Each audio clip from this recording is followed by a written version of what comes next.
What's up guys, it's Taylor and I am back with another video. You already know the deal if you read the title. Today I am recapping episode 12 of the Challenge Total Madness on MTV.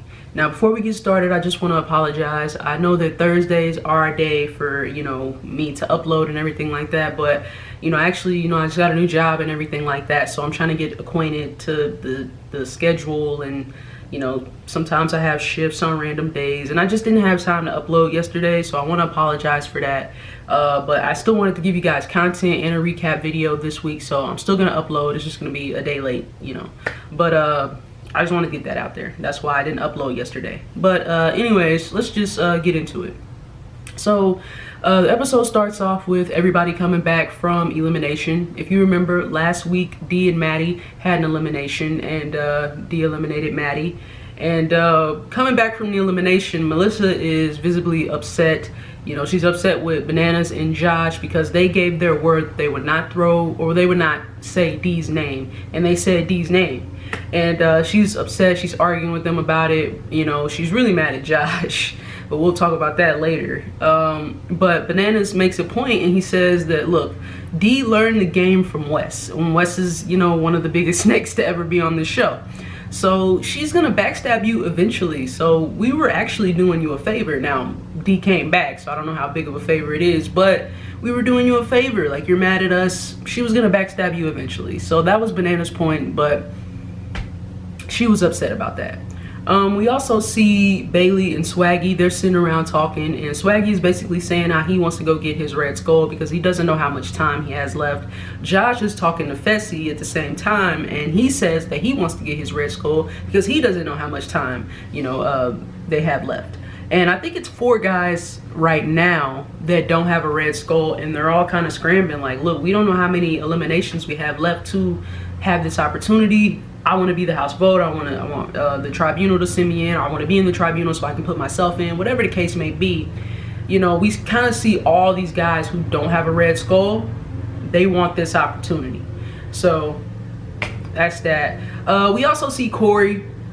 He's laying in the bed. He's looking at pictures of his daughter Ryder, and he goes to FaceTime call her, and she kind of doesn't want to see him. She doesn't want to see him. And I know that kind of hurt his feelings a little bit. And after the call, we see him talking to Nelson, and he's crying, and he's like, everything I do for her, and I don't want to be away from her this long. I want to get my red skull. That way I know I'm here for a reason. I'm here for her. I'm here to win. And if I get my red skull, I have the opportunity to stay and win money. If I go home, I get to see her. But he wants to know that he's here for a reason, so he wants to go in. Next, we have this week's challenge. Now, this week's challenge is called Tanks a Lot. So basically, there will be teams of 3, and it's played in 2 stages. So what the objective is basically every team has to go to this bin, and they have to get these heavy materials, like heavy junk, just like junk, I guess, old pieces of stuff and everything like that. And there's just this huge field, and so they have to carry or drag or whatever these huge pieces of junk across this large field, and then they have to put it in a bin. Every team has a bin, so they have to fill up the bin, and and TJ's timing them, and after the time is done, the bin is going to get weighed, and after the bin is weighed, the 2 teams to have the heaviest bin move on to stage 2. In stage 2, every member of the team has to be harnessed to a sled, and they have to pull these heavy sleds across the field, and whichever team crosses the line first wins. So TJ blows the horn, everybody gets started, everybody's pacing themselves right out the gate. Once again, Fessy proving that he is probably one of the strongest guys, if not the strongest guy in the house. He's super fast, he's super big. Once again, that's a combination that you don't see a lot. A lot of the big guys on the challenge, they're not super fast, and the fact that Fessy has strength and speed and endurance and everything like that, that's a hell of a combination. He's a great competitor. His team, they're doing pretty good right out the gate, but everybody's pacing themselves. These junk pieces are super heavy. Everybody's having trouble carrying stuff. We see people struggling. People are putting stuff in barrels to roll to make it a little bit easier. That way they don't have to carry it. I know that Corey, you know, his ankle pops, you know, while he's, you know, going across, but he doesn't give up. He keeps going. He does say that he is in pain, but he can't give up. He has to keep going. So basically everybody is filling their barrels, or filling their bins rather, and you know, basically once the time is up, TJ announces that the 2 teams that won are Fessy, Bailey, and Dee, and Cal, Anissa, and Jenny. So those are the 2 teams, and they're the 2 teams that have 2 girls and 1 guy, so that was also interesting. So they're the 2 teams that are going to move on to stage 2. Now, like I said, stage 2, everybody from the team is strapped to a harness, or is in a harness strapped to this big heavy sled, and they have to pull it across the field. And so TJ blows the horn and they all get going. Once again, Fessy right out the gate representing. He's super strong, he's super fast, he's moving on down that field. Bailey's doing good, you know, Dee's doing good. We see Anissa really struggling, you know.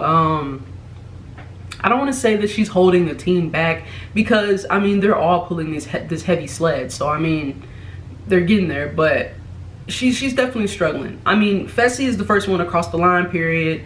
Then Cal is behind him, you know. Then we have Bailey and Jenny and stuff like that, and then Anissa and Dee are kind of like the 2 that are left. And you know, Dee catches, I mean, I guess she was kind of behind Anissa. She catches up to Anissa and she, you know, passes Anissa. She gets across the line, and Fessy, Bailey, and Dee are the winners for this week's challenge, and they make the tribunal. So when everybody gets back to the house, you know, the guys, it's a guys week, so everybody's basically campaigning to, you know, be the house vote. Corey wants to be the house vote. Cal wants to be the house vote. What's interesting is Josh isn't trying to rally votes, but he wants to go in. And here's what I don't understand. You know, he doesn't want to be the house vote because of some, I honestly didn't understand what Josh was saying. He wants to see where people's alliances are, that way when he comes back for future seasons he can know who voted for him and who didn't. Look, if you know, everybody has been saying it, we don't know how much time we have left. You need to be trying to go in. If you aren't gonna try to rally votes, then you need to be trying to talk to the tribunal, that way they can be trying to throw you in. But you know, Fessy is his friend. You know, him and Dee have beef. We obviously didn't get to see it, but him and Dee have a little bit of beef. But you know, I don't know about that. And of course Bailey wants to put Swaggy in because that's her husband, you know, and he wants to get his red skull. So I don't know what Josh is, I don't know where his head is at. I don't know where his head is at in that thinking, but whatever. But anyways, Cal and Corey are the 2 that really want to rally for house votes.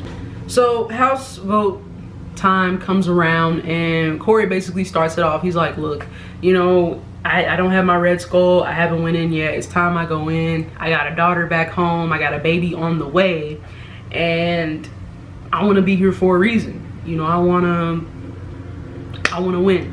So, you know, he says that. Cal comes up behind him, and you know, he also says, you know, he ain't got no kids, but you know, he wants to be here and he wants to win too, and he wants to prove himself. So basically everybody goes down the line. Corey, you know, Anissa votes for Corey, Nani votes for Corey, Casey votes for Corey, Swag votes for Corey, Nelson votes for Corey. You know, now Bananas, Melissa, you know, they do vote for Cal. I think Jenny votes for Cal. You know, so Cal gets some votes, but ultimately Corey takes it and he's the house noms. Not before we see Melissa and Josh kind of get into it. Melissa's still pissed about last week's purgatory, and you know, they're going back and forth, and Josh is arguing with her too. He's like, you're attacking my character, this isn't cool. You know, Melissa's up on the table. It's crazy. But they have their little argument. But like I said, Corey takes the nom. After the vote, we kind of see, you know, we see Cal talking to Anissa. He's like, you know, next week or the next time there's a guy's elimination, can I count on you for a vote? And he's like, look, my alliance is, not my alliance, but my allegiance is with who it's with. You know, I'm sorry, it is what it is. You know, I'm sorry I didn't vote for you, but I, you know, other than being in a team with you today, I don't have any ties to you, so it is what it is. Next, we see everybody, you know, once again going out, trying to have a good time, you know, for that night. Everybody's going out except Corey. You know, like I said, he hurt his ankle in the challenge earlier, so he's staying in and he's icing his ankle and, you know, making sure everything's good. But everybody's going out and everything like that. We see Nani and Casey, you know, we see them kind of talking, and you know, I don't know, I don't want to say flirting, because I wouldn't say that, but they're talking, and you know, Nani's like, you know, if I could build a perfect person, it would be Casey, and you know, it is what it is, you know. But Casey, once again, has a girlfriend back home, so she's not trying to do all that. But you know, they're close, and I think everybody around them can tell that they're close, you know. And we also see Bailey and Swaggy. They're talking. Once again, Swaggy is wavering on whether or not he should actually go in or not, since Corey is the house vote. You know, he doesn't want to take a chance if it's something like a puzzle or something like that. You know, that's chancy. If it's physical, he feels like he has a better opportunity to win it. So we see them talking about that, and they're going back and forth about that. Next, it is tribunal time. Once again, the tribunal is Fessy, Bailey, and D. So the guys that the three of them picked to interrogate are Swaggy, Kyle, and Josh. Swaggy, you know, he basically says that I want to go in, it's time, I want to be thrown in. Fessy is one of his great friends, Bailey's his wife, so he has a good chance of being put in to purgatory, so we'll see. Kyle is basically like, he wants to go in, he didn't get the house vote, so he wants the tribunal to throw him in, you know. And he said, I think he said if it's a puzzle he doesn't want it, but you know, he does want to go in, and he wants to get his red skull. We also see Josh. So basically, you know, Josh, he's having a whole conversation with Fessy, you know, because he wants to go in, but once again, I just don't understand his logic, you know. He says he feels like he's getting played, but Fessy makes great points. He's like, look, you know, you and Corey are both my friends in this game. If I put the two of you against each other, I'm gonna lose one of you. That's not good for my game. And then Josh says, you know, it's not about you. You have your red skull, it's about me. Now, I need my red skull. Forget who your friends are. I mean, I'm your friend, sure, but I wanna play. You know, I wanna have this opportunity. So, you know, they have that, and that was basically the tribunal. Next, it is purgatory time. So basically everybody's coming into purgatory, and and once again the house nominee is Corey, and so the tribunal, they vote, and D votes for Kyle because, you know, I think she's known him longer and everything like that. Fessy votes for Swaggy, and Bailey, of course, votes for Swaggy. So it's gonna be Swaggy versus Corey in this week's elimination. Now, this week's elimination is called Launch Button.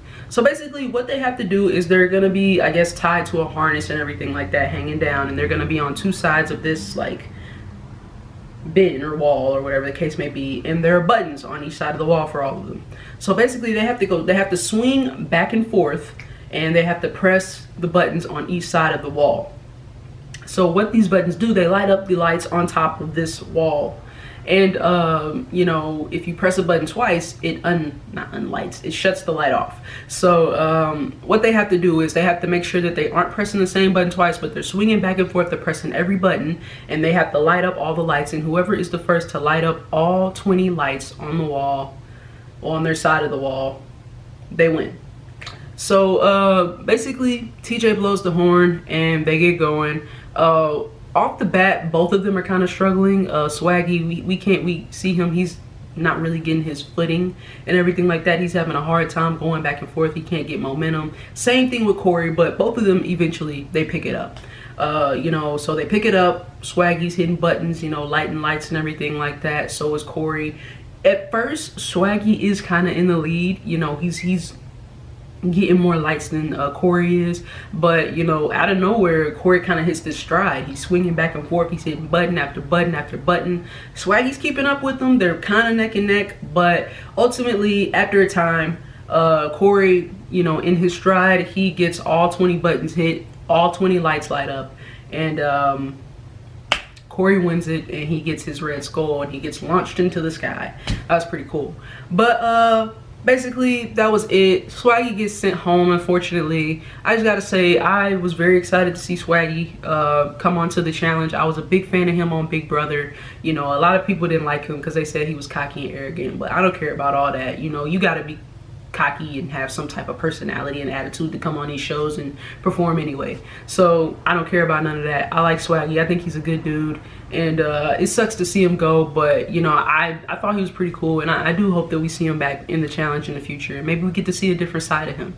You know, he was kind of quiet. Maybe we'll see him kind of, you know, have a little bit more personality and open up a bit more on the challenge in the future. I hope so.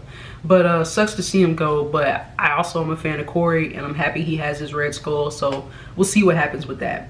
That's basically the episode. They did show the trailer, you know, the mid-season trailer at the end of the episode, and you know, it's still a lot to come this season, and I'm really excited to see how everything turns out and who's gonna ultimately take it. You know, who else is gonna get the red skull? Is there gonna be a purge? We don't know. But yeah, I'm excited to see what's to come, and we'll see. But if you made it this far in the video, you might as well like and subscribe. Thank you so much for watching. I will be back next week with another recap video, hopefully on the right day, but we'll see. But once again, thanks for watching, and till next time, peace out.